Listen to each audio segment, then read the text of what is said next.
Lloyd Vance does a great job covering the NFL and the Eagles, also an NFL Network contributor. Good follow on Twitter at Lloyd Vance. Got enough to join us on a Tuesday. And Lloyd, always good to touch base. How you been, pal? I'm doing good, Q. And what you were just talking about reminds me of the Heisman Trophy presentation I attended for Reggie Bush that did not really occur.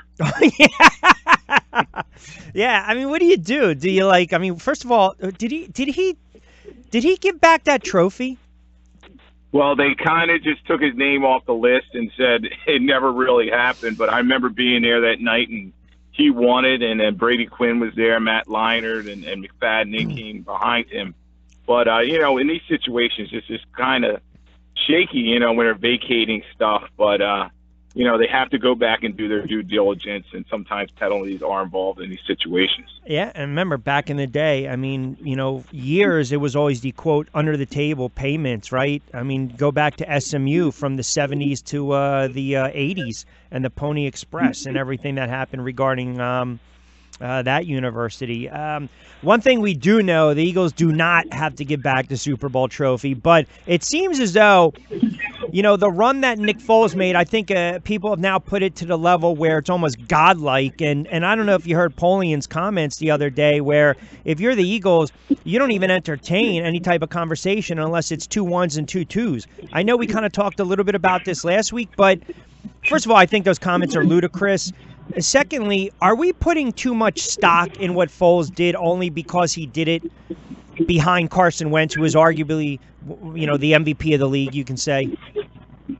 Well, you can always say Nick Foles caught lightning in a bottle, and let's face it, different type of guy than he was in St. Louis and in Kansas City, even the first time around with the Eagles. Pinpoint, but he is a valuable asset that the Eagles are probably going to hold on to, but as you were saying, Napoleon's asking price is probably too high. I know if somebody came to Howie Roseman and said, look, let's do this for a first-round draft pick, that they would probably do that deal. But right now he's under contract to the Eagles for about $7 million next season. They're going to probably see all their options, and as free agency progresses in March and going into the draft, maybe something can come down here. But I think that price is way too steep that Napoleon was talking about. No, I agree. And listen, I mean, when Wentz went down, I took a show's worth of calls where everyone was panicking. And I thought Foles is a serviceable quarterback. If you want to argue if he's a starter or not, I think, as you alluded to, definitely caught lightning in a bottle.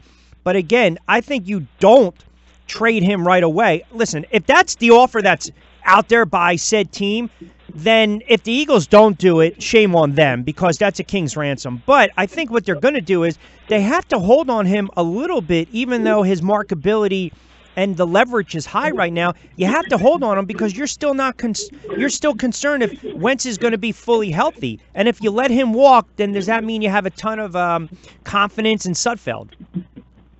Yeah, they got to hedge their bets here. And let's not forget Carson Wentz did tear 2 ligaments in that knee, not just his ACL. And it's a long rehab process that happened at the end of the season. And we've seen some guys rush themselves back and not be 100%. Right. So the Eagles want to get this correct, and I think they're using this Foles thing as an asset. Yes, they have Sudfeld there. Maybe they'll bring in another camp arm and somebody in the draft to help compete. But right now, I think they're going to go with the 2 quarterbacks that they have on a roster, as well as Wentz, and just kind of play it out. But it's going to take, something to really good offer for Howie Roseman to kind of move off of Foles, who a guy who he believed in. And let's face it, Foles in this system, it works for him. And if he goes to another team, he may not be the same guy. We saw that when he was with St. Louis. That's a fair point. I know it was reported that the Eagles also, they're going to promote multiple reports. They'll promote Mike Rowe to offensive coordinator. He was obviously wide receivers coach, which means Deuce will most likely just stay as the running back coach. And there was some talk that Doug might have it coordinator by committee. Listen, if it ain't broke, don't fix it. I don't think this is a, earth-shattering move. They lose DiFilippo, and they turn around and you lose Frank Reich. What's the bigger loss in your eyes? Is it DiFilippo or is it Frank Reich? Well, that's a good one. I think it probably is DiFilippo. He's the young up-and-coming guy, and he really seemed to have Carson Wentz buying it, and then Foles. A lot of those plays that were designed and called up, he was the architect behind that. Yes, Doug Pederson takes a lot in from his whole staff. They're all allowed to submit their ideas. But in the end, I think DeFilippo was the guy he really leaned on, and that's why the Vikings moved so quick to bring him over as an offense coordinator. All right, we're going to start seeing players get cut left and right. We saw some reports last night, official today, with Doug Martin with Tampa. You also saw Cushioning with the Texans. I give Doug Martin credit because he was able to come back under difficult circumstances. But you're talking about a 28, 29-year-old running back. I mean, does he still have sustainability now? I mean, are there going to be a team out there that you think will take a flyer on him? He's not the same player that he was back in 2012-13, but yet, he's still a serviceable running back. Yeah, and you're seeing an NFL where they're looking for these younger backs that come at a cheaper price. You look at Kareem Hunt in the third round, Alvin Kamara, as well as the third-round guys. They'll have them under their protection for their rookie contract. And as you were saying, Doug Martin reaching that age as a running back, 28 or higher, with a lot of miles on his body. Teams are going to kind of step away from him. I do believe that he will get an opportunity, though, in training camp. The team will probably bring him in as a veteran backup, but not playing special teams, that's not going to help his roster chances. No, it's not. How about this whole talk with Kirk Cousins, and the Jets are, quote, willing to break the bank on Kirk Cousins? I mean, my goodness, you just gave him all the leverage right there, but I mean, you got to be careful there, right? If Washington tags him, then they're doing it strictly out of spite. He's still going to make a ton of money. Now, people believe it's, what he wants to do. Well, not if they tag him, because then you're going to try to get some compensation. But there's 4 or 5 teams out there that are already linking themselves to Kirk Cousins, or people are linking Kirk Cousins to those teams, Denver being one of them. I don't know why that was potentially leaked, because, again, if you got players talking about that, that is a form of tampering. But, again, that's something for another day. First of all, is he worth that money, number one? And where do you think would be the best landing spot for Kirk Cousins? Yeah, starting with the numbers, the quarterback numbers are going to be what they are. I don't think any of them are worth $27 million a year, but these are the most valuable guys on a team, and that's what the ownership is going to pay him. I don't think in the end that the Washington Redskins are going to tag him. There was some animosity in the past, but I don't see that happening. They're probably going to let him walk because, let's face it, if he was on a roster with Alex Smith when the league year starts, that would just blow up their cap. So I think Kirk Cousins is going to be on an open market, and a couple teams that you talked about, like particularly Denver, New York Jets, are going to be looking very hard at him. So he's going to get that big payday, but you always want to be careful with those quarterbacks that are free agents, and they're going to get their chance to be the man. Look at Brock Osweiler, Elvis Gerbach going with years back. These guys, you wonder if they're going to be the same kind of guy once they get that big payday. Yeah, but if you're the Jets, why would you go out and leak something that you're willing to give them a king's ransom and break the bank? I mean, I don't. You know what I'm saying? Like the Jets, the Jets and the Browns basically have the same type of. They're right around the same number when it comes to cap space. The Jets have an estimated. It's right around 76, 77 million. So if they cut, say, Wilkerson, Forte, Buster Screen, they cut a couple more players, that's going to put them over 90. So you're basically saying he's going to eat up how much of that cap? Why would you even come out and say you're willing to pay him whatever it takes? Yeah, they should kind of do everything behind the scenes, work with the agents, and not put it out there in the public what they're thinking. Never let anyone know what you're thinking. The NFL's a lot like that, and we'll see if he actually ends up there. But sometimes when these numbers come out and you just don't know where the guy's going to end up. So maybe he'll go on a free agency tour, or it will be quick and he goes to the Jets. But I definitely think he's going to be the number one free agent out there. What about Minnesota?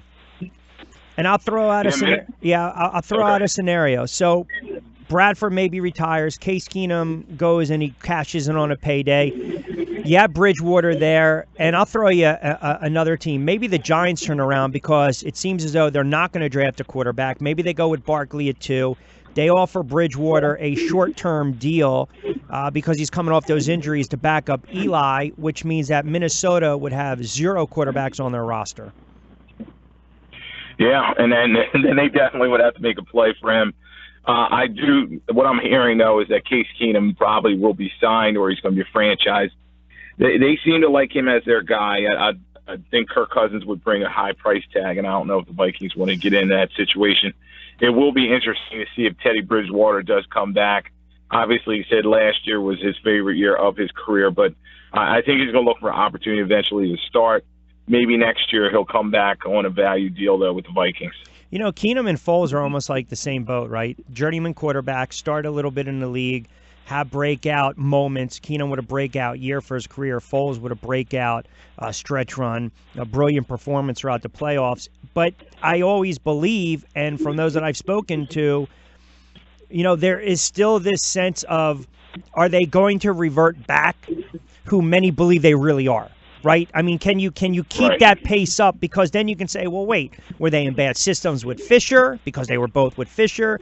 You know, change of scenery. Maybe they're peaking this late in their career. Who knows? So to your point, Lloyd, that's a tricky spot, because if you're going to break the bank, or you're going to trade, or you're going to sign one of these free agents, they're going to make them a perennial starter for the next 5 to 7 years. I mean, you really, you got to go with your gut. You got to believe in your convictions. And if you really believe that they're going to put up those numbers, if that doesn't happen, some of these GMs are going to be out of a job.